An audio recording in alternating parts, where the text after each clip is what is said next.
Yo, yo, yo. It is the double digits at the Around the 412 Fantasy Football Show where even you can cheer Daniel Jones into 5 turnovers.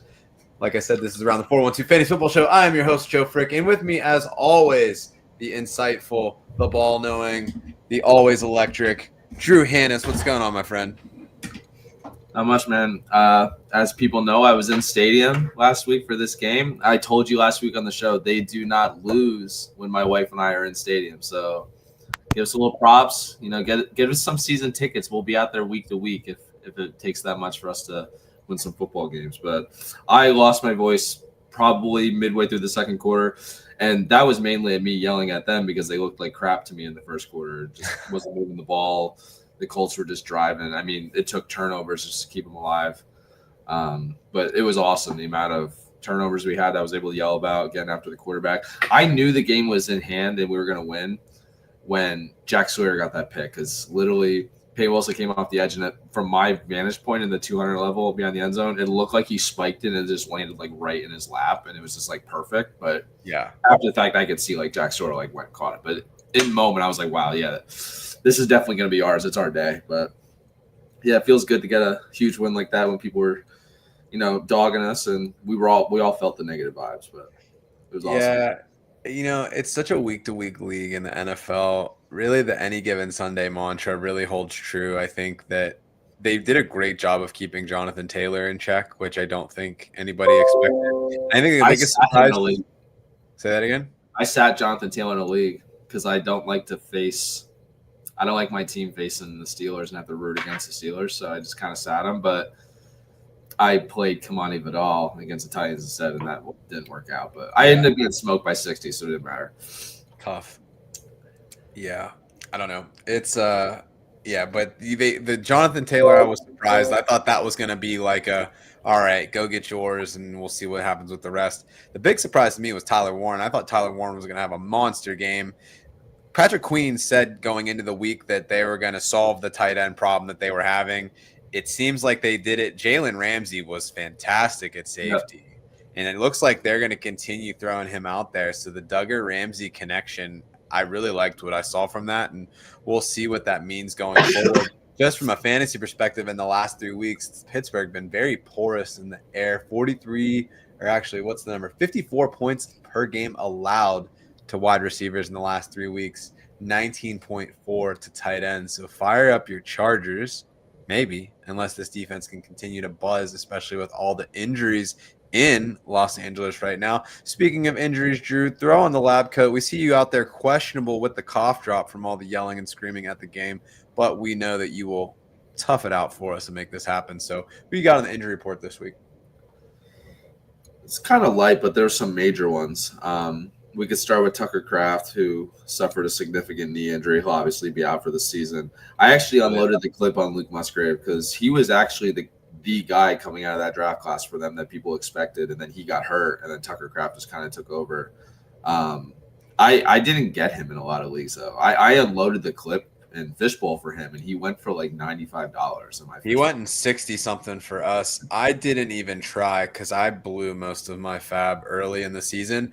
But somehow Jacoby Brissett was on waivers on Saturday, and so I picked him up and played him last week. So now I have Jacoby Brissett with this whole like Kyler Murray thing. So pretty charged up about that. Yeah. I put 46 on because that's all I had left, and I wasn't even close. It was what it is. Obviously, we can move a Kyler there. He was just placed on IR, so he's going to miss the next 4 weeks. I'm kind of. Do you think it's real? Do you think it's real? I think he might have a Liz Frank injury. Because he went from I'm playing, I'm probably going to play, to all right, Jacoby's the starter, to now I'm going on IR. Like, the optics of it are pretty bad. It just seems like Jonathan Gannon didn't know what was going on, and he was just like saying shit, honestly, because like he was backtracking and going back and forth for weeks. Yeah. I just don't think that he had the proper conversations with the medical staff. And I think that Kyler Murray might have a Liz Frank injury. If that's the case, he could be done for our fantasy season if he does have a Liz Frank, because they're saying 4 to 8 weeks. Yeah, I mean that's it. And can you realistically play him at this point? Like if you have a lower body injury, the upside to Kyler Murray was always tied to running the ball. I don't I don't feel good about it. He seems like a drop to me. And with the way that Jacoby Brissett's playing, I don't know if they would put it back in. I don't know if you saw there was a some sort of podcast, radio show, something where they were talking to Gannon before like press and all that stuff today. And they were saying, hey, like with the way that Jacoby was playing, like, did it matter if Kyler was going to be healthy? And he was like, well, this is a hypothetical, but I mean, and it was like, ooh, like that's He's not just such a, he's like a cringy dude. Like just a really having odd any conversation with Jonathan Gannon. Like from day one when he came in and did those handshakes with those players, like he's just like a cringy dude. I don't know. I feel like he's gonna get fired, honestly. We'll see. We'll see. But yeah, Kyler's gonna be out. I mean, hopefully you have IR spots you could just save him because what the hell. But like, I don't think he's gonna be in your lineup again the rest of the season. I agree with you there. Jaden Daniels dislocated elbow. That was Dude, I've seen that way more times than I ever would like to see it. yeah, and one time was too much. And That was fine. there's a reason why I work in the lab and not as a doctor because those are the sort of things I couldn't deal with. And I was like I don't have a blood issue, but I have when I was in school, someone came in after they had their like hand crushed in a cement truck, and that was my wake me up moment. I was like, I can't do this. I couldn't do it. So the dislocated elbow, that was one of the worst ones I've seen. He's going to be out for the fantasy season. I feel like there's a non-zero chance he actually could play at the end of the year because it's not his throwing arm. But I just don't think that they're going to be around the playoff contention that makes sense to even bother. So I would say he's done for the year. But his long-term outlook is still okay, in my opinion. It wasn't his throwing arm. It doesn't seem like he has significant ligament damage in the elbow from what is originally reported, but they probably won't know until they really get under there if they decide to do like surgery or something. I imagine that they will. They'll see if there's significant ligament damage, but the fact that it's not his throwing arm, I think that you could still be positive about him from a dynasty perspective. Puka Nacua suffered a rib injury day to day. It seems like he's okay. Did you see that catch he had last week? I did not. So I literally have only seen get out there. You need to get out there on the web because that touchdown catch that he had last week was phenomenal. It's wild that I haven't seen anything, but I didn't get home till 10 o'clock that night. A Colts fan tried to jump me in the middle of the sheets. I didn't tell you about that, did I? No. I'll tell you after the show. Oh, come on. All right, I'll tell you. Give the people what they want. I'll tell you now. So we stopped at Sheets. Well, we went to Jersey Mike's, and someone was in the bathroom just taking forever. So I was like, I need to wash my hands after being in stadium. So I went to the Sheets next door to wash my hands and go to the bathroom. And I walked out, and this dude wearing a Tyler Warren jersey, he was really drunk. He came around the corner and we almost ran into each other. And I said, my bad, bro. And he goes, watch where you're fucking walking, Watt, because I was wearing my TJ Watt jersey. Whoa! This is a children's show. You wanted the story. I'm gonna give you the fact. You could have used another word. Hey, it's late night. Kids are in bed already. He said, watch your effing walking, Watt. And then he slopped around. I said, just eat that L and walk on. I just turned away and just walked away. But this dude got in my face. So this dude threw you into the chip aisle and just absolutely owned you. There was never contact. It wasn't like Planet Fitness. There was never contact. But yeah, drunk Tyler Warren. No wonder he had a bad fantasy week. He was loaded. That was fun. But I didn't see anything after that. I couldn't watch the Monday Night Football game because ESPN is trying to piss me off, and I can't get plays around it, Drew. You know I'm the plug. You didn't want to watch it bad enough. It's facts. I told my buddy that if I do need a game, I'll just reach out to my plug, and I was talking about it. This for anyone that doesn't know, Joe's literally gotten me a stream 50% of the time, and it's always from my dad because my dad gets locked out of YouTube TV and just doesn't. Allegedly, FBI. Allegedly. The last few haven't worked though, unfortunately, but he was able to get back into YouTube TV, so it's fine.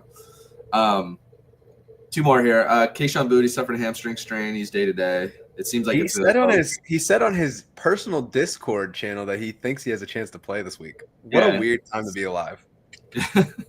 It's a low grade. I think that he'll probably play. He's not in a lot of lineups. It's more deep leagues, and I don't think the bye week situation isn't horrible. Actually, Bengals 2 receivers: CeeDee Lamb, George, Rashee Rice. Maybe Mike Neek. DK with the punt return touchdown last week. Yeah. The last one will kind of transition us into headlines, but actually, let me skip this one to cover something else. Omari Hampton, we got more clarity with him finally. It seems like he won't even be designated for return until after the Week 12 bye. So we're looking at Week 14 or Week 15. He might be out for the rest of the fantasy season, depending on how your leagues are going, if you have him. And if you lost him and you weren't able to get Vidal or have another option for a late round running back, you might be suffering a bit. And who knows if you feel comfortable starting a guy that literally hasn't played in weeks. I probably would if you are able to make that far, but well, the problem that you run into is that Vidal does not look great. He's been off and on. He had the good game 2 weeks ago. He was dog water last week. Then the bigger concern that I think that you have is now Joe Alt's out. Yeah. He's done. Slater's done. So that offensive line, which was supposed to be a strength for that team, once again decimated. And Trevor Penning, who they required yesterday, is not that good. No. So yeah, that's a tough one. We'll see what happens. If they designate him to return after Week 12, he'll have he has 21 days to be activated. So that literally could take you 2 more weeks out. So that puts you right into playoffs, yeah. And they might not even rush it, depending on where they're at in terms of the playoff picture. If they get a little antsy and they get a little nervous. I think that the only thing you have going for them is, like, if you look at that division, like, Denver's been stacking wins. The Chiefs are going to be coming in hot. Like, they got to keep that pedal to the metal. So I think that they will want to get him back sooner if they can, but they're not going to risk it because, I mean, that's their first round pick. And Vidal has been solid outside of the last couple of weeks. This week. He might end up being a committee back early on. So we'll see. Yeah. And then, the final one, which will transition us into headlines, is Brian Thomas Jr. suffered a low-grade high ankle. He might play too. It's day-to-day for him. If you have him and he plays, he's going to be in your lineup. But obviously, we haven't felt good about him for quite some time. So I haven't played him in weeks. He just is on my bench just hanging out, enjoying the vibes, like – just doing whatever. I can't trust Trevor Lawrence right now, and we'll talk about him a little bit later. So, let's jump into those headlines. If you got questions in the chat, hit us up. We got our boy Boston hanging out tonight saying, fellas, what's good with you, my guy, the Utah Goose himself? How you living? It was a big, crazy trade deadline, Drew. We had a lot of stuff going on, which is pretty unprecedented in the NFL. I think this was like the third most active trade deadline since like 1994 or something like that. So we had a lot of deals. A couple things that didn't happen that we expected. Breece Hall staying in New York with the Jets. Did not seem like he was too thrilled about it. They also have acquired 2 additional wide receivers in Adonai Mitchell and John Mechie. Do you see any point in picking either of those up for fantasy purposes? I'm actually intrigued by AD Mitchell, the player, but just not for fantasy, just because they haven't done enough with their passing attack. Maybe if Tyrod Taylor plays and shows us something. I liked his talent when he was coming out. A lot of people like to trash on him for dropping that ball ahead of the end zone, but he wasn't like, in my opinion, it didn't look like he was ready to like celebrate and he was just like being a douchebag. Like, it kind of just looked like he went to reach out and then he just dropped it. You know what I mean? It just kind of sucked. Like, he reached out like in a celebratory way, but it wasn't like when the guy like flips it back and is like, you know what I mean? I mean, I don't know. It was dumb, but the point leading up to that, like that whole play was so incredible that it's like, all right, like I could see past it. But he does have a better opportunity in New York. He becomes that wide receiver too. He's kind of been roadblocked by all of the talent in Indianapolis. They added Tyler Warren. They lean on the running game a lot, so there just wasn't a lot of opportunity. Alex Pierce has also been in his bag this year, so there just wasn't really a good role for him on that team. So I think from a dynasty perspective, could be a potential buy low. I think you could see people saying like, oh, well, he's already traded to another team. He wasn't good enough. He wasn't worth it. He would have been somebody that I would have been interested in for the Steelers to be like, hey, like here's like a young guy that has flashed. Like go do something with that. Probably wouldn't have costed you a lot, but I was that's hoping that the Steelers flipped it around to the Jets and be like, hey, like you're clearly selling. Like we'll take Mitchell. But yeah. Another one that we got here. So we got Rashid Shaheed got traded from New Orleans to Seattle for a 4th and 5th round pick in 2026. Drew, we were talking about it before the show. Rashid Shaheed actually wide receiver 26 right now yeah, in the 26. league. He's going into a much better offense in Seattle. How are you feeling about this move? To be honest with you, I'm pretty excited about it. I love it. Honestly, it's actually crazy. I had a trade in place. Like I made a trade in our league. Do you see it today? I required Justin Herbert. I didn't see the trade, but I saw the trade get that something happened. I actually had a deal in place right as this happened where Rashid Shaheed was part of it, and I pulled it back, like as I got the alert that he was traded to the Seahawks because I love it. Like Torrey Horton's season is dead. Chad's asking. I'm not saying he's dead long term in Dynasty, but like I wouldn't expect it now. Rashid Shaheed, they gave pretty legit capital for him. Those 2 picks is for Rashid Shaheed. That's not bad for the Saints. He's already shown on a bad offense. You said before the show, he's the only receiver to have at least 4 receptions in every game. Yeah, I think there's 4 or 5 guys that have done it. He's one okay. in that group. Yeah. Yeah, he's one of the few. I mean, outside of like the clear cut studs that you would offer, like he's kind of like a guy you wouldn't expected to have that, on his resume. The one thing that's interesting about the situation, Seattle runs the ball more than anybody in the league. Yeah. But Sam Darnold has been so efficient and that offense has been so good that doesn't really scare me all that much.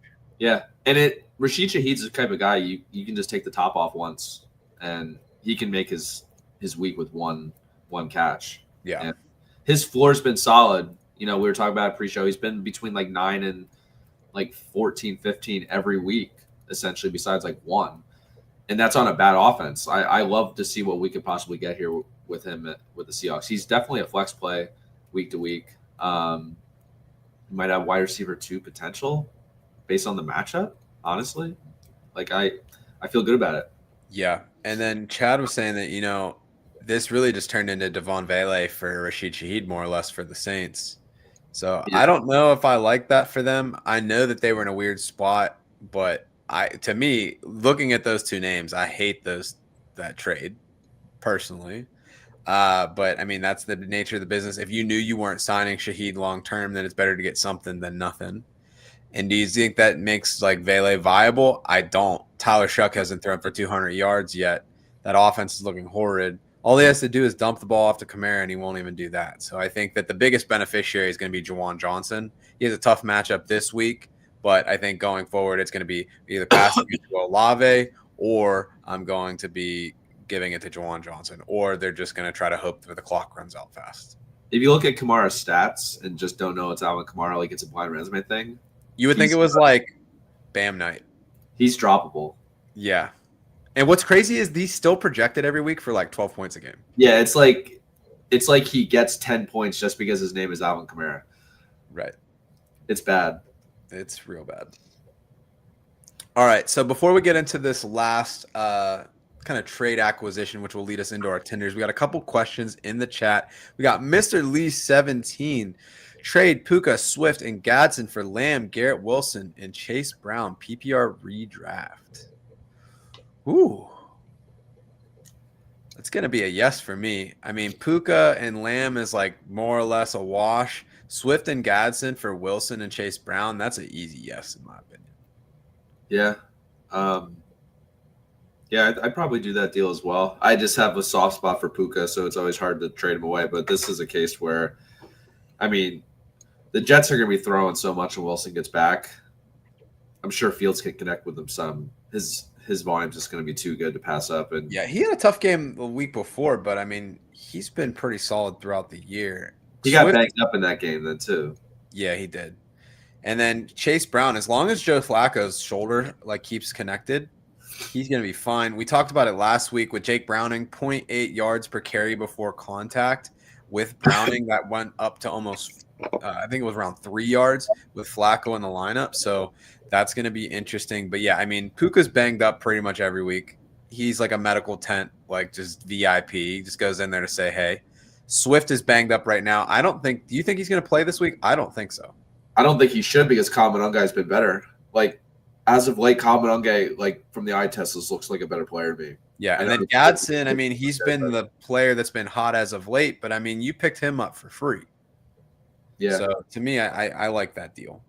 The only reason that I wouldn't is if you needed a win this week, Lamb's on bye, and Chase Brown is on bye, and Garrett Wilson may not play. Yeah. So that would be the only thing that stops it for me. We got Ricky Dunks in the chat. Curry in a playoff spot in all 14 leagues. Hope all is well. Casual flex from my boy. Glad to hear it. That's awesome news. Good stuff. Got a tough question from Chad. Do I start Juwan Jennings over Jordan Mason, even if Jones doesn't suit up? I'm assuming that's Juwan Jennings. That's not going to be like New England Patriots, random guy off the street Jennings that stole a rushing touchdown from New England rookie Travion Henderson, right? I forgot to check to see what the snap count was for those two, but I mean, it looked like they were getting an equal amount of touches. Yeah, this is for Terrell Jennings. So Terrell Jennings had 11 touches last week. He got the goal line work early. He did get that touchdown. Jordan Mason provides a similar level of upside to me where he's going to run the ball 10 to 12 times. He's going to probably get like 40 to 60 yards, and you're hoping that he falls into the end zone. I think that Jordan Mason has a better chance of falling into the end zone than Jennings. If we're looking at the matchups this week, so you got Baltimore against Minnesota. Their defense has really turned around in the last 3 weeks. And then if you're looking at New England against Tampa surprisingly a little bit more porous. You would think that with Vita Vea, that'd be a tougher matchup, but in the last 3 weeks, 27.7 points per game. 2 running backs against New Orleans, Detroit, and San Francisco. So maybe that's just a little bit more of the effect of playing Jahmyr Gibbs and Christian McCaffrey in 2 out of the last 3 weeks. I'm still going to go with Jordan Mason over Jennings. The dude was literally like bagging groceries a couple weeks ago. Don't trust it enough. And what happens if Ramondre Stevenson comes back this week? Yeah. Jordan Mason's been really bad too, in my opinion. I feel like see if Ray Davis is out there. Cook was added to the injury report today and didn't practice today with a foot and ankle. So you could get ahead of that if he potentially misses. I don't really like either. Do you think that it's going to be Ray Davis over Johnson? Because Johnson has pretty much been the other back with him. Or do you think he maintains that change of pace back role? I think Johnson's more of the passing game guy. I think Ray Davis would get more of the rushing. He does have Davis, by the way. It could just be a split too, but still a better offense. Yeah. I do love me some Ray Davis. He was one of my premier handcuffs in fishbowl that has just been hanging out on my bench all season. Are you about to sneeze? No. Okay. I need to get some of those Aaron Rodgers sniffing salts. Heck yeah, man. All right, so Ricky Dunks traded Romeo Doubs and Trey Tucker for Alec Iomanor and Chase Brown today. Love that trade for you. Dobbs is continuing to be kind of the lead option, but it's getting a little bit more murky now that Christian Watson's back. We'll see what happens with Tucker injury. With Tucker Kraft out, what that's going to look like. It should be pretty interesting sledding, but I don't think that it changes anything for me. Green Bay, they distribute the ball. Jordan Love does not hyper target anybody. The only concern I have about the kind of like the loss of Tucker Kraft is that he was such a yak machine. They were doing a lot of like short passing to open up the long ball, but with him in the game, you take that short pass, he can still rack up the yards because he was so good at yards after the catch. I think that's going to hurt that offense quite a bit. Romeo Doubs has been actually pretty sneaky with a solid floor. Yeah. He's been good. All right. So Chad also started Pitts and Ferguson over Bowers in like 11 leagues. See, there's no way a healthy Bowers. Why would you not play him? You should tweet this stuff and get a blue check mark. Yeah, you can get paid. Fantasy receipts would love you, Chad. Yeah, I don't. If Bowers is healthy, he should be in every lineup. Set it, forget it. You don't even need to roster another tight end. I'm so sick that I'm turning into Mike Tyson a little bit with some of my My You words. know, that happened at work the other day. This dude, his microphone was like cutting out and it made him sound like he had a lisp. Had me cracking up. It's great. All right, so Drew, let's transition into fantasy football Tinder. So for those of you who've not seen the show before, or maybe you just don't remember, fantasy football Tinder is our opportunity to just discuss with the trending topics that are happening around the league right now. So just to give you an example of what this looks like, this is our friend Zach. Zach is the stash that saved Pittsburgh, or so they claim. For those of you that believe that and think that the mustache that he's holding for Movember led the Steelers to a victory against the Colts in Week 9, you will be swiping right. Your green hearts will pop up on the screen. It had nothing to do with Drew being there. It was all Zach. However, if you think that it is Mrs. Hannison, her 6-0 record for the Steelers, you're going to swipe left and say, no, it had nothing to do with Zach and his crappy mustache. So for this week, one of the biggest trades this week was Jacoby Myers to the Jacksonville Jaguars. One of the big standout performances in Week 9, you had Parker Washington have a huge game in Jacksonville. Pretty popular waiver wire pickup discussion point for them. Drew, is it time to build the Washington Monument in Jacksonville, even with this Jacoby Meyer news? Swiping left. And this one's tough because I was actually on the Parker Washington train 2 weeks ago. I started him back-to-back weeks. Once I heard that Travis Hunter got hurt, I started him up. Brian Thomas Jr. has been bad. Obviously, he's been banged up.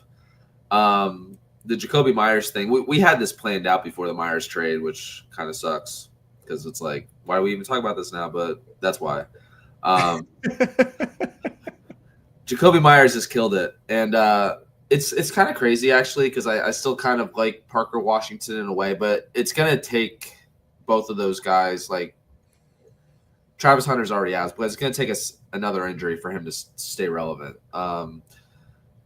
Trevor Lawrence has been throwing the ball the second most in the league, which still kind of blows my mind, but he still hasn't been able to support wide receivers, even with that much passing volume. I expect Brenton Strange to come back probably in the next couple weeks as well. I think after week 11, his IR stint is up, and I do anticipate him coming back rather quickly after that. Honestly, too, what surprised me is I think most people thought Parker Washington was lining up in the slot the most, but he was lining up in the slot about 27% of the time. He did line up the most amongst Jacksonville receivers last week, though. Yeah. Yeah. I still think that he's capable of playing on the outside as well, but because Jacoby Myers is going to move into the slot role. We know that for sure. He plays basically like 60% of his snaps there, 55% of the snaps on the season were out of the slot for Jacoby Myers. And if you're feeding the outside guy, it's going to be Brian Thomas Jr. unless he's out. So it's hard to, keep him anymore. If he's probably droppable in redraft after this Jacoby Myers trade, unfortunately. But, keep your eyes on him if Brian Thomas Jr. misses or if another injury pops up. But unfortunately, that's short-lived, the Parker Washington hype. So I'm with you. Also going to swipe left. The one thing that I will say and caveat to this is a swipe left on rest of season. This particular week, if you have Parker Washington, I'm still playing him because they've already come out and said that Jacoby Myers is going to be our guy in the slot most likely. But for week 10, they don't think that they can get him up to speed with the offense. It's easier to acclimate Myers with packages by putting him on the outside. Last week, he had a 2.7 yards per route run from the slot. In week 10 against Houston, Stingley doesn't go over the slot at all. So that means that Myers is going to be on Stingley Island. And then I think that Parker Washington actually has a good game in week 10, but then it's going to fizzle out beyond that because he's not really an outside guy. And like you said, Drew, he can play the outside, but Trevor Lawrence, we haven't seen any ability for him to sustain wide receivers from a fantasy perspective. When he's had success, it's been that guy in the middle of the field. We look at Evan Ingram, was kind of the best player that he's been able to support, and that was middle of the field stuff. So I just don't see it happening. But for week 10, yeah, throw him out there. I think you can get something out of there if you need it in a tight situation. Chad did ask, like, would you drop him in a dynasty situation if you don't have any of the other guys?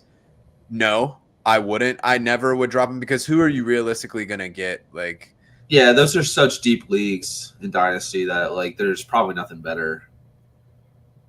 Yeah, so I would hold. And I mean, if Jacoby Myers doesn't sign, then you're back into the spot that you had. Granted, next year, I mean, you're going to have Brian Thomas, Travis Hunter back there again anyway. So, what is his role realistically going to be? We've yet to see Trevor Lawrence support one wide receiver relevancy in fantasy. We were projecting that in this new offense that he was going to be able to do it with Brian Thomas, that he was going to be able to support maybe Travis Hunter into this kind of like interesting situation. You would think that with being the second most voluminous passing offense that they would have something, but they really don't have anything to show for it. So I'm bearish on that Jacksonville team so long as Trevor Lawrence is the quarterback there. I do believe in the talent of those guys, but I don't know if he is the quarterback that you want from a fantasy perspective for that team. So, Drew, let's transition into fantasy Tinder number 2. We had a breakout performance from my tight end 1 going through the dynasty process. I've been feeling like I've been eating a lot of crow because Tyler Warren has been lighting it up this year. I had the opportunity to choose between these two guys in a tight end premium dynasty league. I took Loveland. He's kind of just been sitting there hanging out, not doing a lot on my taxi. And now last week, he pops off. NFC Player of the Week, 6 receptions, 118 yards, and 2 touchdowns, including the game winner in the final minute against Cincinnati. Hell of a football game, by the way. Almost 100 points scored. It was absolutely like insane to watch the back end of that game. It was a lot of fun. I did see that game in stadium. Yeah, that was absolutely nuts. So, Drew, the question that I have for you, do you feel that you live, laugh, Loveland? I was pretty proud of that one, by the way. Yeah, that's a good one. We should rate these at the end of the year. Your top. We should. It's like just some notes. And the Week 18 show when no one's playing. We'll just look back on the top ones of these, and then we can talk shit on how our OnlyFantasy suck for majority of the year. We should take a percentage of how many we hit on. I'm all right. I'm all right. We know that I'm bad at that. Yeah. Honestly, like a little side note, I hate the discord between like people hating on Loveland and Warren. Like one has to be better than the other. Like I think they're both just like good players, but like I had Loveland as my dynasty tight end 1 as well. I ended up with more Warren in dynasty just because I have so much Roma Dunze that I was just like I'm always a hater with like grabbing too many pass catchers for the same offense. But I'm gonna swipe left on Colston Loveland again, just like I did with Parker Washington. It was a great breakout game. Obviously, I love the potential that he has, and the tight end position it's like this. It's always up and down. Like you're gonna have big weeks out of nowhere, but you never know when to start these guys. And usually, I'm okay with that and understand it. But I'm not really feeling that with Colston Loveland. The main reason is like Cole Kmet's been out the last 3 weeks, and he still only averaged 5 targets a game, which if you break it down players over the full season, he would be 16th in the league in targets at the position. That's just not enough. His touchdown equity isn't going to be as high. It seems like the Bears really like to run the football when they get in close. So I don't think that he's going to be saved by touchdowns quite often. 49% of his yards from that game too came on that last play. Like honestly, like he still had a solid game, obviously, even without that, but like he really boomed because of that last play where the Bengals, like, they just didn't know how to tackle. And this was a good matchup coming into it anyways. The Bengals were, horrible on defense entirely, but they were giving up the most points to tight ends over the last 3 heading into that week. 32.9 points in PPR. Yeah. Yeah. Like, it was a smash matchup. And if you, like, we knew Cole Kmet wasn't, or Cole Kmet left. Cole Kmet played. He got hurt again in the game. That's why most people didn't get to take advantage of this because you weren't starting him with all those tight ends in that. I actually, in that tight end premium league, I had to because I have 8 people on IR. Oh, okay. But like, so I pulled him from the taxi and I was like, whatever, let's see what happens. And he won me the week, and I was just like, let's go. Most people probably didn't start him because Cole Kmet got a concussion. Yeah. We'll see if Cole Kmet plays this week. Maybe he's another flyer. Who do they got this week? So they have the Giants. They have the Giants. Yeah, they're a decent line. They're a decent matchup. A little bit on the negative side. 13.3 points in the last 3 weeks. That's against San Francisco, Philly, and Denver. I thought that they were going to be a smash matchup for George Kittle, but they locked him up. Oh wow. Okay. Anyways, the other thing that really stood out to me was actually this. I should have led with this. Roma Dunes only had 3 targets. How many weeks are you going to be able to look back on it or look into the future and be like, you should start Colston Loveland because Roma Dunes is going to have 3 targets. Luther Burden's going to be out with a concussion, and like they were thin at the pass catcher position this week. And Zacchaeus is still somehow getting like 7 targets a game. Yeah. I don't know what blackmail he has on Ben Johnson, but that dude stays getting touches, man. Yeah. There must be something about his skill set that he likes, like because DJ Moore just keeps being the odd man out. He was involved a ton in this game. Yeah, he was wide receiver 3 last week, which is great for my bold prediction of him being a top 15 wide receiver. We needed that. Yeah.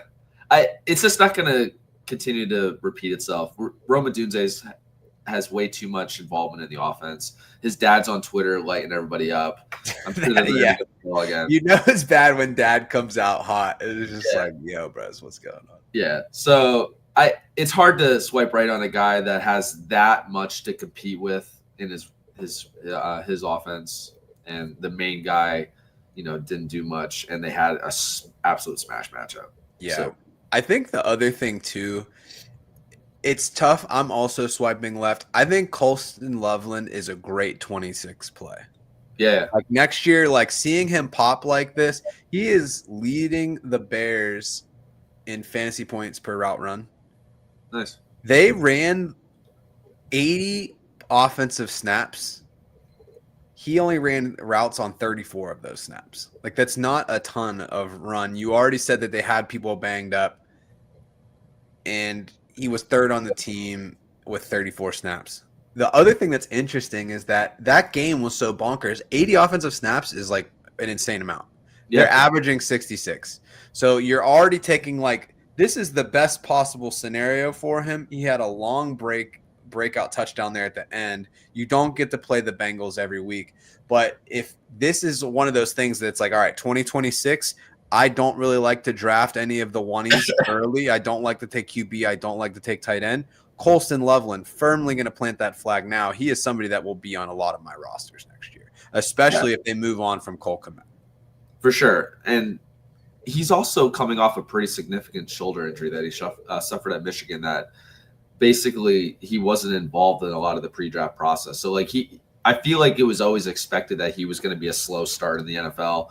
But his talent is unquestioned, and I love his future outlook. It's just that I don't think DJ Moore's going to be on the team next year either. I do think that they move on from him in the offseason. Yeah, we'll see what happens and what they can do with that contract. I know that's the money is going to be the hard part to get around, but maybe they always figure it out in the NFL. They do. They really do. Unless you're like the Browns. They never can seem to figure it out. But all right, so before we jump into our last segment of the night, only fantasy predictions for the week, we got a 2-parter from Chad. So do you see the Jets matchup just with all of the trades that they made at the deadline as a potential smash matchup for our offensive players in fantasy going forward? They lost Sauce. They lost Quinn. What do you think is going to happen? And do you think this could lead to a Jerry Jeudy bounce back in week 10? I think Jerry Jeudy stinks. So I've always been a Jerry Jeudy stinks guy besides his sophomore year when we were all riding the booty train. There's a new booty in town now. Yeah. I honestly thought the Jets matchup was pretty good to begin with, but obviously with Sauce gone, it's going to be really good. Like I'm looking at the chart right now, and it's like it doesn't look that great, but they also played the Browns. Well, they're playing the Browns this week. Oh, I'm looking at the wrong thing. They played the Bengals, they played the Panthers, and they put up Denver. The Bengals put up a crooked number on them like they've been doing every week. Carolina is just not a very pretty offense to begin with. And then Bo Nix is forgetting how to play football for 50% of a game and then just making up for it with going nuclear in the other. Yeah, he's like Blake Bortles on steroids because he's like garbage timing himself into wins. Yeah. And I don't think the Jets is definitely a good matchup now. I mean, you're going to be able to run on it without Quinn and Williams there.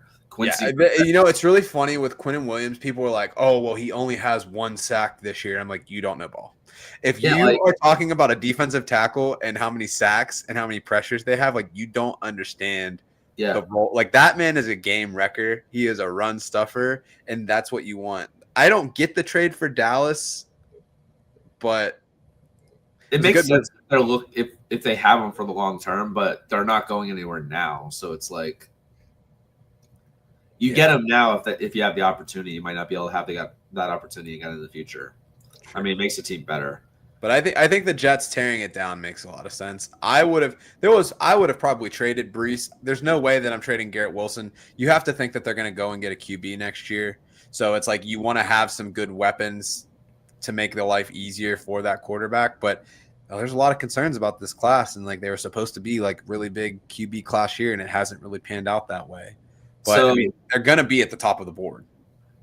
Or do they take another year and go for Arch? Them not trading Brees makes absolutely no sense to me at this point because they unloaded the clip and he went nuts on Twitter and made it clear to everyone that has a brain that he didn't want to be there anymore. Right. So they got a fourth from the Chiefs, which is what was reported, but they wanted a third. Who gives a shit? They should have taken the fourth and moved on because he's not going to be back. But the problem is that the Chiefs' fourth is basically like a fifth. It's still something. They're just going to listen for nothing. And but that's not true because you'll get the comp pick. Do you think the comp pick's going to be much better? He might end up being a committee back in the next. I don't know. Running back contracts are so weird right now that it's hard to say. But I do think that people believe in the talent of Brees Hall. Yeah, although they can't believe in it that much if they wouldn't pay a third round pick for him. Right. I don't see them getting a comp pick that's that much better. But it's probably going to be a fourth. And that's at the end of the round. Right. So either way, they would have gotten a better value. But whatever. They should have traded Quincy Williams too because they benched him. It doesn't make sense. But the one thing that they did do right is the 27 draft class is going to be insane. And they pushed a lot of those picks into that class. They have 3 that year. If they go out and get a quarterback and they get like Jeremiah Smith, and then they put them two together with him and Garrett Wilson, that'll be insane in 27. But we'll see. I like that they did that. Yeah, that's gonna be super dope. Defense in the next draft, get Caleb Downs, and I don't hate it. So Fly Eagles 39-18 said hard to find a good tight end play on the waivers, so you grabbed Loveland for the big play upside. I definitely get that. I see that argument too, but I think it's just going to be a week to week. To me, I want high floor guys, especially at the tight end position, because everybody's going to have weird opportunities at touchdowns. He hasn't seen enough of a red zone target share or anything like that for me to kind of move the needle for me as much as I like him as a player. Yeah, I mean, Loveland's good, and I see it's worth taking a flyer. I think that when Burden comes back and Odunze is going to get more targets, I just don't think there's going to be enough ball, but we'll see. Komet might miss this week with the concussion, but when he comes back in a week, they were splitting snaps. Basically 50-50, so. Yeah. All right, Drew. So we are on to our last segment of the evening. This is our OnlyFantasy subscriptions for the week. If you have any last-minute questions that you would like answered by yours truly or by Drew, drop them in the chat. Send us a message. Do something. Smoke signals, whatever it takes. We'll make sure we get those answered before we close out the show. In this segment, we are going to be breaking down our top plays for this week. But before we get into those plays for this week, let's review how we did last week. So I had selected Wan'Dale Robinson. He had 9 receptions for 46 yards. Death by 1,000 paper cuts, no touchdown on 11 targets. He was wide receiver 25, just outside the top 24. He did everything that I wanted him to do, except he only got 5 yards per reception, which is pretty tough. Drew had Kareem Hunt. He had 11 carries for 49 yards and a touchdown. He also caught 1 pass for 6 yards on 2 targets. He was running back 17, which bored Drew to sleep, but pretty solid numbers for somebody that he was definitely lower on consensus as far as rankings. So good stuff, Drew. We did our best, Wan'Dale. Maybe next time. But for week 10, only fantasy prediction, the one, the only Drew Hannes. Who do you got? Yeah, for this week I went with Jared Goff. They play the Commanders this week, so that tells a lot of this whole story. I mean, the last 3 weeks they've given up a top 10 QB in all 3 games: Darnold, Mahomes, and Prescott. Honestly, the main reason I'm going with this, the Lions had a tough loss last week against Minnesota. That's a tough L. I'm shocked that they came out like that at home. Yeah, tough L to take. I think they're going to come out with like, we need to win this game, but we need to win it handedly. And Darnold was QB6 last week because they basically took the foot off the gas in the second half. They were up, what were they up, 35-7 at halftime? It was insane. That game was a slaughterhouse. Yeah. And their defense can't stop anybody. The difference between last week and this week, though, the Lions never put the foot on the gas. They just go balls deep, quarter 1 through quarter 4. I wouldn't be shocked in the slightest if they put up 50 this week. Wouldn't be shocked in the slightest.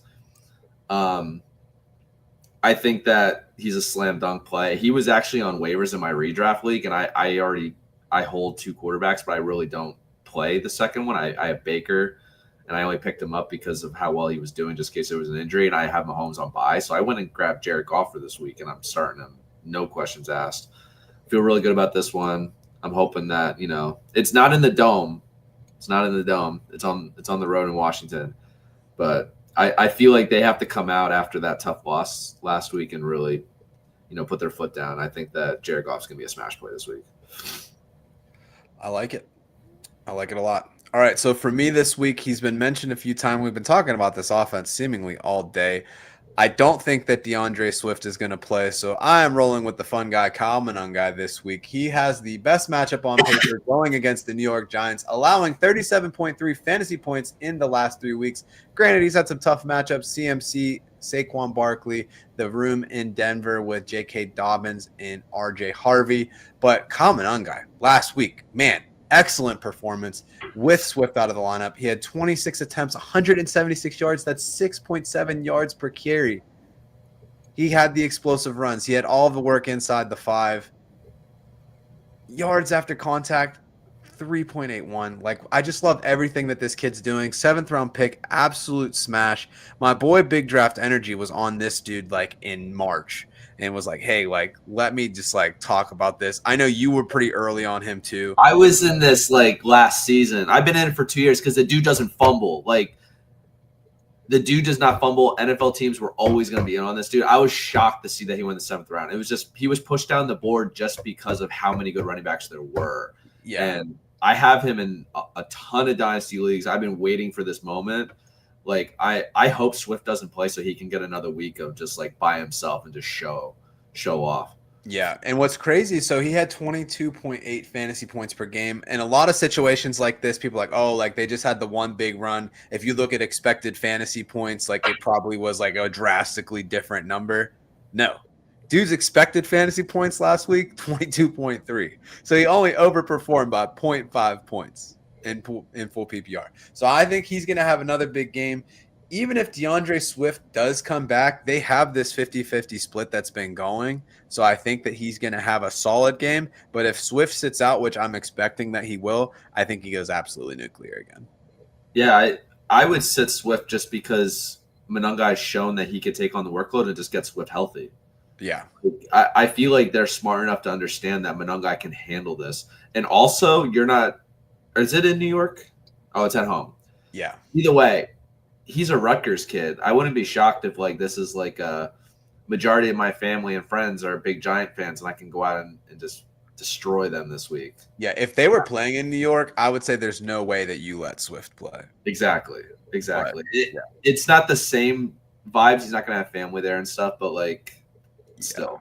Like, it's kind of like the childhood team kind of situation. Also, I mean, the Bears field isn't necessarily known for being accommodating to injured players, so we'll see what happens there. But yeah, I love the play. I love this kid. I hope that he continues to, get this work. I drafted him in Fishbowl pretty high actually, because I was expecting this. It was between him and Braylon Allen in the preseason as the two guys I was like I really love. I ended up putting more stock in Allen, which kind of sucks because he got hurt, but at least this is still happening. I'm excited. That reminds me, we didn't really talk about it. And once we talk about this, we'll get to the last couple questions we have in the chat. We didn't really talk about Bucky Irving. So Yeah, Bucky Irving still isn't practicing. yeah, What do you think's going on with him, man? Like, is he yeah. still alive? Honestly, like it's tough to say because he has multiple injuries. I think that what they were saying is that the shoulder was the main problem. I know he had a high ankle sprain, but I think the shoulder is what really has been keeping him out. I don't know. I mean, they have been playing well as an offense, besides their last week before the bye, where they just had a rough go of it against the Saints, which is just like divisional matchup. Anything can happen in divisional matchups. I feel like they haven't felt the risk to rush him back because Rashad White's been handling what they need. It's just really weird because they're very cryptic. But he didn't practice against that. I don't see him playing. They haven't activated his window yet, so who knows? Who knows? Honestly, it might be better for Bucky Irving if you were smart enough to get Rashad White off waivers when Bucky Irving got hurt. Rashad White is my most drafted player in fantasy this year, actually. Nice. Yeah. So if he comes back, it might be a committee, so it might suck anyways. At least you're getting Rashad White by himself in most cases, but like it is weird that like they're quiet, it's silent on the Bucky Irving front. It's just he's not practicing. Yeah. All right, so let's hit these last couple questions. We'll get on out of here.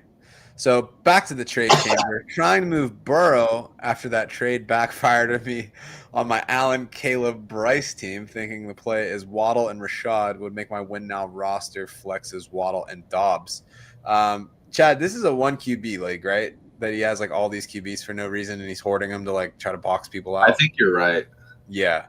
So injured Burrow for Waddle and Rashad White. I mean, I don't hate the trade, especially in a win now move. It doesn't matter because you have Josh Allen. Joe Burrow can't seem to stay healthy. And what's been really interesting is you see the time that Joe Flacco takes to get the ball out and like his time holding the ball in the pocket versus like Joe Burrow's like 6-7 seconds. Flacco's like 3 seconds and we're out of here. Like he's not messing around with that. So I think Waddle, you're seeing that upside there. Tyreek Hill might be retiring. Waddle has slid in nicely into that kind of like wide receiver one role. We kind of expected that. So I'm cool with it. Rashad White, I don't think he has any standalone value after this season. He had that big RB5 year 2 years ago. I think Bucky Irving still is the alpha in this offense, but with the injury that you have going on with the win now in a 1 QB league, I think it makes a lot of sense. So I'd be good with that. I also think that Waddle's going to have a huge game this week.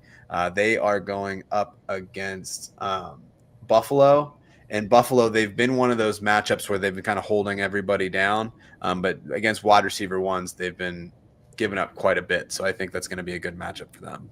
I don't know what his wide receivers are like, but the way he's describing his running backs, maybe he should be trying to get an RB, get a better running back instead of the Waddle. Yeah, he said protect my RB situation of Vidal Jones and Mason. Yeah, that's pretty brutal.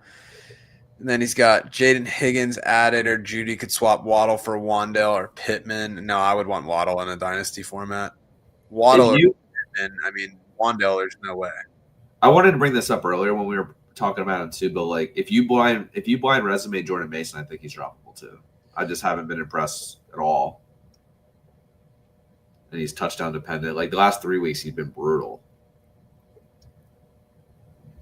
It hasn't been good. It hasn't been good, and it's because he doesn't get any of the passing work. Like you can save a day from a couple catches. I mean, look at RJ Harvey. He gets like 20 or 30 yards, but then gets 5 receptions, and then lucks into a touchdown. Then all of a sudden, he's an RB2. Right. Jordan Mason, you are in between the 20s guy. If Aaron Jones is hot, then you're just going to lose carries, and you're not really going to see the ball otherwise. Yeah, I would flip Burrow for a running back. Honestly, and just stop the Judy thing. Yeah. So he said he's taking the loss on Burrow no matter what. There isn't much of a path to another trade unless it's a top Q3 QB once he returns, and then he needs to go for the win. So, yeah, I would do it. He said receivers, Zay, Marv, Ladd, Dobbs, Pop, Horton, Bourne, Palmer, Vele. All right. Well, thoughts and prayers. Why don't you just keep Burrow until he's healthy again to get more value and just trade one of those other quarterbacks yet? I mean, you should just be setting and forgetting Allen. I don't see how this is a win now team, if I'm going to be completely honest with you. Zay Flowers is like a flex play that sometimes has a good game. Marv is a wide receiver 2. Ladd is a wide receiver 2. It just Dobbs must is a be wide really deep receiver league. 3. Huh? This must be a really deep league. Maybe. I don't know. I with the running backs, I don't see it. Like, there's not enough stud here. Like, Allen is your best player, but I don't know. If you're going for the win, you got to do what you got to do. What's your record, Chad? And what seed are you in the standings? If you have less than 5 wins, if you're at 5 or less, I don't see how you're winning. He's just win now because he traded all his picks. Right. That's what I'm saying. Yeah. If it was me, I might trade Allen. He's at 6-3, 7th seed on points.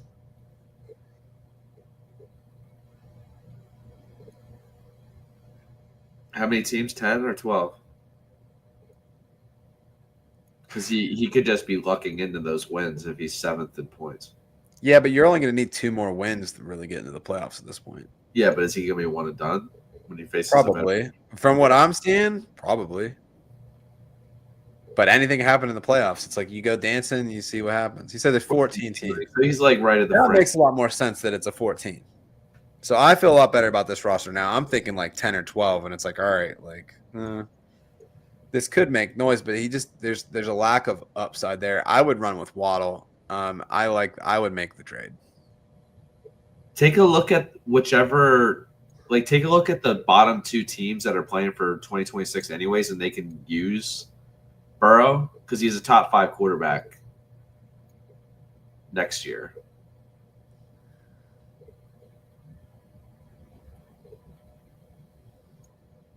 He doesn't have the rushing, but their defense is so bad that they're always going to be putting up points. All right, here's another question for you. I think this is a pretty straightforward one. Yes. We got Pareko 1702 coming out of St. Louis. Trade Bucky and Olave to get Lamb. RBs are Javonte, Tracy, Henderson, and Bucky. My wide receivers are Puka, Olave, BTJ, and Godwin. I'm 7-2. Yeah. Definitely make that trade. And then also Chad just said the bottom team has Stroud and Cam Ward. Like that's cheeks at the quarterback position. You got to be able to get a running back from them. Who are the running backs? They're playing for next year. You get them a top quarterback. Yeah.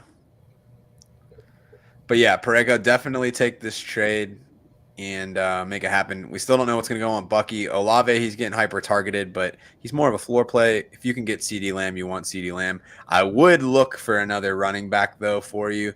Tyrone Tracy, they're really committing that up, and Henderson, we can't feel confident in that at all. So yeah, it would be nice to get Bucky back, but I think that you could probably find a way to make something happen. But a Puka CD team, that's going to be sick.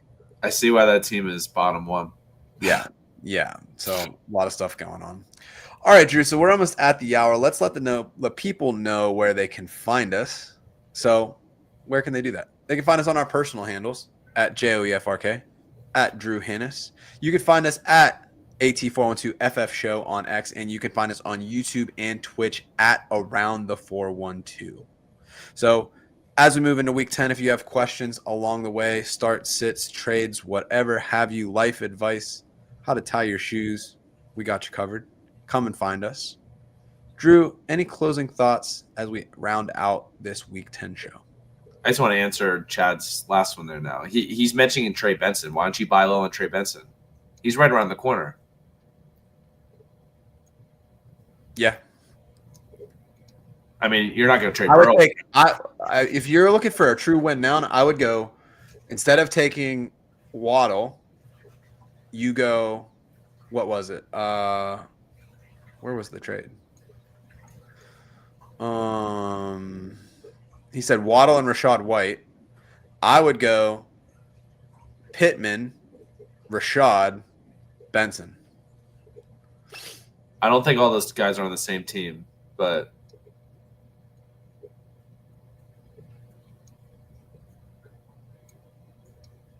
I don't know. Rolling in. All right, so we got one more question, buzzer beater here. Should I trade Dobbins, Lamar for Achane and Odunze? I have Bo Nix as well. No. Bo Nix is not Lamar. Lamar is the king of consistency when he is playing. Last year, he was a top 6 QB in over 90% of his games. Achane has been solid, but he's in a tough offense. Odunze, you're buying high on the hopes that he can return to his early season form. Yes, he had the good game a couple weeks ago, but in 4 of the 5 last games that he's played, he hasn't really done jack squat for it. Dobbins is an accessory to me in this trade. I don't know. I don't feel great about it, but I ultimately, would just try to move Bo Nix and Dobbins for one of those two guys. I mean, you're not gonna get Achane for that. What's that? So you're not gonna get Achane for. I don't think you'll get Achane for Bo Nix and Dobbins. I don't see that. Well, I would just move Bo Nix for whatever you can get because you're never going to. I think you could potentially get Bo Nix and Dobbins for Odunze right now, and I'd be fine with that. Honestly, you're never going to start Bo Nix. Like Lamar should be in your lineup rest away. They already had their bye, unless he gets hurt. And if he gets hurt, then your season's probably in doubt anyway. I just think that the tier down from Lamar to Bo Nix is just too high. Yeah, so trade Bo Nix. Yeah. See what you could do with that. But if you can't get both, fine. But just keep Lamar. Good deal. Move Bo Nix because you're not going to start him ever. All right, Drew. Last call. Closing thoughts. Week 10. I don't have much else. I'm hoping I get back up and running for next week. You know how I am in the fall. Like I'll just like start coughing and just never stop. Like it's like, what is this, year 5 for us? I feel like week 10 on, I'm just a big cough ball. It's rough. But rock around the 412. Make sure you check out Around the 412's Twitter page and, do some donations for that. I know that Zach mentioned on the last Around the 412 that they're up to like 55 tags now or something like crazy. Yeah, already at this point in the year, it's insane. Because they hit 50 like ish last year, I think. Yeah, but it's only Salvation Army. I don't even think they have any kids in the Pittsburgh area. It's just like outside of the Salvation Army, they're just getting so many, which is great. Yeah, but definitely check that out. Zach Tyler do a great job with the Rock Around the 412 initiative each year. Absolutely. All right, y'all. Well, this has been another episode of the Around the 412 Fantasy Football Show. If you like the stuff that we're doing, give us a like, hit the subscribe, and continue to ask those questions in the chat so we can get those answered for you. Come and find us on all the socials, and we'll make sure that all the intermediate questions between now and next Wednesday, 8:30, where we'll be back talking about things for Week 11. As always, we appreciate having y'all, and tune in next week so we can keep having some fun and doing our thing. Y'all be good, and peace out.